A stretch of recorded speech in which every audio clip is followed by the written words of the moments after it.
یاد رکھیے میری بہنوں، میری ماؤں، میری بیٹیوں، سوچئے گا ضرور اور غور کیجئے گا کہ لپسٹک، کریم، پاؤڈر تو بہت دور کی بات ہے، گھر سے نکلنا ہے تو خوشبودار تیل لگا کر بھی نہیں نکل سکتی ہے۔ چوڑیاں جو کھن کھن آتی ہیں، کھن کھن کی آواز، یا چلتے وقت چوڑیوں کی آواز آئے، چلتے وقت ہاتھ ہلے اور چوڑیاں بولے، تو ان چوڑیوں کو پہن کر بھی نہیں جانا ہے۔ پائل اگر اس میں آواز ہے تو وہ بھی پہن کر نہیں جا سکتی ہیں، یہاں تک کہ اگر اونچی ہل کی چپل، اونچی ہل کی سینڈل پہن کر وہ چلتی ہے اور سڑک پر یا پکی زمین پر چلتے وقت تو سینڈل کی کھٹ کھٹ کی آواز آتی ہے، تو ایسی سینڈل اور ایسی چپل پہن کر بھی عورت نہیں جا سکتی ہے کہ جس سے اس کے پیروں کی کھٹ کھٹ کی آواز سے مردوں کے چہرے متوجہ ہوں،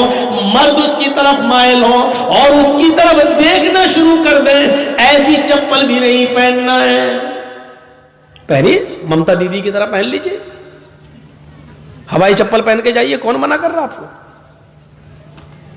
شان میں گستاخی ہو گئی مولانا صاحب، اب ہمارے بوتن آ گئے 150 روپے کی چپل پہنیں گے، اب تم 300 کی 500 کی ہل والی چپل پہنو گی، ہل والی چپل پہن کے جاؤ گی، بولے گی کھٹ کھٹ، ادھر نوجوانوں کی دل بولیں گے دھاک دھاک۔ یہ صورتحال ہو رہی ہے آج کل، تمہاری چپلوں کی طرف سے آواز، ادھر لڑکوں کے دل۔ اس اسلام نے اسی سے تو روکا ہے، جڑ کو ہی ختم کر دیا ہے۔ اونچی ایڑی کی، اونچی ہل کی چپل بھی عورت اگر آواز کرتی ہے تو نہیں پہن سکتی ہے، چوڑی اگر آواز کرتی ہے تو نہیں پہن سکتی ہے۔ ایک آدھ کڑا پہن لیا کوئی بات نہیں، ایک کڑا پہن لیا اس میں، ایک کڑا پہن لیا اس میں، آواز تو نہیں کر رہا، جائیے، لیکن ہاتھوں میں ساکس ہونا، گلیوز ہونا چاہیے، پیروں میں ساکس ہونا چاہیے، جائیے۔ ٹخنے سے نیچا نقاب اوڑھنی یا چادر ٹخنے سے نیچا ہونا چاہیے، اتنی نیچی ہونی چاہیے کہ آپ کی چپل بھی نظر نہ آئے، چپل سی چھپی ہوئی ہو، اور آپ کا نقاب، آپ کا حجاب، آپ کی چادر زمین کی مٹی سے چھلتی ہوئی، روڈ سے چھلتی ہوئی جانی چاہیے۔ یہ ہے اسلامی پردہ۔ مولانا صاحب کیوں بتا رہے ہو؟ ہمیں کرنا ہی نہیں ہے، ہمیں کرنا ہی نہیں۔ ارے تمہیں کرنا نہیں، ہمیں تو بتانا ہے۔ 1 سال کے بعد جلسہ لوگ کراتے ہیں بیچارے، اسی مقصد سے تو کراتے ہیں، تو یہ ہونا چاہیے۔ یہ تو عورت یہ سب چیزیں پہن کر نہیں نکل سکتی ہے۔ اس ابراہیم علیہ السلام نے کہا بیوی کو طلاق دے دیا، کہا میں نہیں رکھ سکتا۔ ہماری ماں بہنوں، ام سلیم کے اس واقعے سے عبرت حاصل کرو۔ میک اپ کرتی ہیں، خوشبو لگاتی ہیں، خوشبو لگانے کے بعد وہ اپنے شوہر کے پاس بھی جاتی ہیں اور وہ اپنے شوہر سے مجامعات بھی کرتی ہیں، ہم بستر بھی ہوتی ہیں۔ سوچئے بغل میں بیٹے کی لاش ہے، بیٹے کا جنازہ ہے، اور وہ رات میں میک اپ۔ تصور کریں ہماری بہنیں اور ہماری قوم کی بیٹیاں، کیا گھر میں آپ کے بیٹے کا انتقال ہو جائے، کیا ایسی صورت میں اپنے شوہر کو اتنا خوش رکھ سکتی ہیں؟ ہم بستری کے بعد جب دونوں فارغ ہوئے، شوہر نے جلدی سے غسل کر لیا، رات میں پیار بھری باتیں ہوتی رہی، بال بچے کی نکل آئی۔ بیوی نے بڑے پیار سے کہا، ام سلیم نے، آج مجھے ایک سوال میرے ذہن میں کھٹک رہا ہے جو دور نہیں ہو رہا ہے، بڑی میں پس و پیش میں، شچ و پنج میں پھنسی ہوئی ہوں کہ کیا ہونا چاہیے۔ ابو طلحہ نے کہا کیا بات ہے بتاؤ؟ کہا کہ میری ایک سہیلی نے کچھ مہینے پہلے ایک امانت میرے پاس رکھی تھی جو بہت قیمتی امانت تھی، اور یہ کہا تھا کہ میں کہیں دور جا رہی ہوں، 2 4 6 مہینے کے بعد جب میں واپس آ جاؤں تو میری امانت واپس کر دیجئے۔ لیکن میرے پتی جی، میرے ہسبینڈ، اس نے جو امانت دی تھی وہ مجھے بہت پسند آ گئی، میرا دل اس پر آ گیا، میں چاہتی ہوں کہ اس کو رکھ لوں اور اس جس کی امانت تھی اس کو میں واپس نہ کروں۔ ابو طلحہ نے کہا نہیں، یہ تو غلط بات ہے، یہ امانت میں خیانت ہے، یہ گناہ ہوگا۔ اگر وہ اپنی امانت مانگ رہی ہے تمہاری سہیلی تو اس کی امانت تمہیں واپس کرنا پڑے گی۔ کہا لیکن وہ امانت مجھے بہت پسند ہے، اس چیز پر میرا دل آ گیا ہے، میں نہیں چاہتی ہوں کہ اس کو وہ دوں۔ ابو طلحہ نے کہا تم بہت غلط کر رہی ہو، تمہیں اس کی امانت دینا پڑے گی ورنہ جہنم میں جاؤ گی، بے ایمانی مت کرو، جس کی امانت تھی اس کی امانت واپس کر دو۔ کہا میرے پیارے شوہر تو پھر ایک امانت اللہ نے مجھے دی تھی،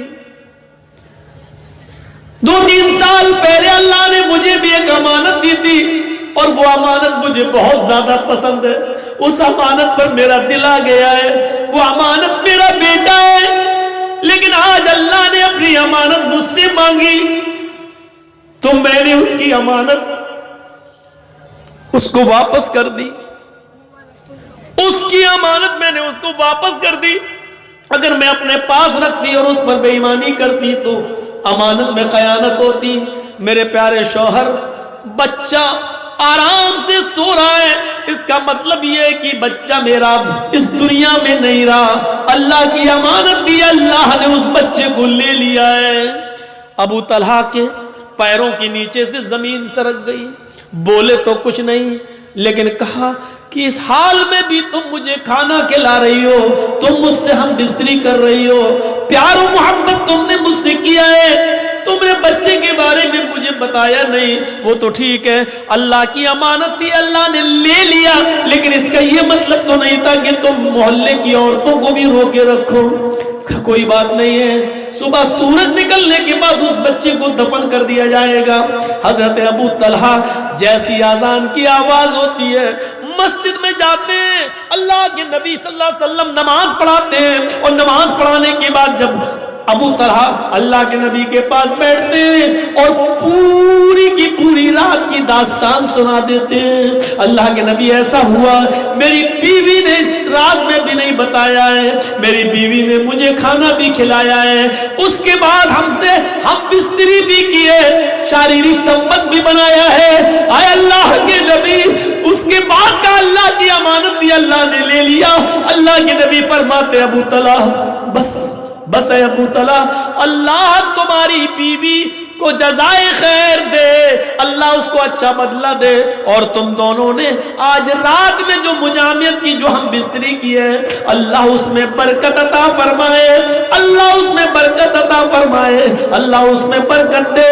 اسی دن کی مجامعت اور ہم بستری سے حضرت ام سلیم کو حمل ٹھہرا ہے، اسی ام سلیم کو حمل ٹھہرا ہے، اور اسی ابو طلحہ کو ام سلیم سے اسی دن حمل ٹھہرا ہے، اور پھر 9 مہینے کے بعد بچہ پیدا ہوتا ہے۔ اس بچے کا نام انس رکھا جاتا ہے، اس بچے کا نام انس رکھا جاتا ہے۔ اللہ کے نبی جب اس بچے کو، جب یہ بچہ پیدا ہوا تو سب سے پہلے اللہ کے نبی نے کھجور اپنے منہ میں چبایا، اور چبایا ہوا کھجور نکالا اور اپنی انگلی سے نکال کر حضرت انس کے منہ میں ڈالا اور دعا کی، اے اللہ حضرت انس کے مال میں اور اس کی اولاد میں برکت عطا فرما، اس کی اولاد میں برکت عطا فرما، ان کے مال میں اور ان کی اولاد میں برکت عطا فرما۔ یہ انس ہی تھے جنہوں نے 10 سال جناب محمد رسول اللہ کی خدمت کی ہے، یہ انس ہی تھے، آگے چل کر یہ بڑے امیر بنے، اللہ نے ان کی دولت میں بھی اضافہ کیا اور ان کے بچوں کی تعداد میں بھی اضافہ ہوا ہے۔ مدینے میں اکثر بچوں کی تعداد انہی کی نظر آتی تھی، سب سے زیادہ بچے انہی کے نظر آتے تھے۔ یہ دعا کا اثر تھا جناب محمد رسول اللہ صلی اللہ علیہ وسلم کی دعا کا۔ کہنا یہ چاہتا ہوں کہ اس واقعے کو دیکھیے کہ پہلے زمانے کی عورتیں بچے کے انتقال کے بعد بھی میک اپ اپنے شوہر کے لیے کر رہی ہیں، بن ٹھن کر اپنے شوہر کے لیے رہ رہی ہیں، اپنے شوہر کو سکون پہنچا رہی ہیں، یہاں تک کہ رات میں شوہر نے جب میک اپ میں اور خوشبو میں اپنی بیوی کو دیکھا تو وہ بھی اپنے آپ کو روک نہ سکے اور انہوں نے ان سے ہم بستری بھی کی، اور اس ہم بستری پر برکت کی دعا جناب محمد رسول اللہ صلی اللہ علیہ وسلم نے کی کہ اللہ اس رات میں تمہیں کوئی برکت عطا فرمائے۔ پھر حضرت انس پیدا ہوتے ہیں، پھر انس کے منہ میں بھی سب سے پہلے لقمہ لعاب دہن جناب محمد رسول اللہ کا جاتا ہے۔ میرے پیارے ساتھیوں، پھر انس کے مال و دولت، مال و اولاد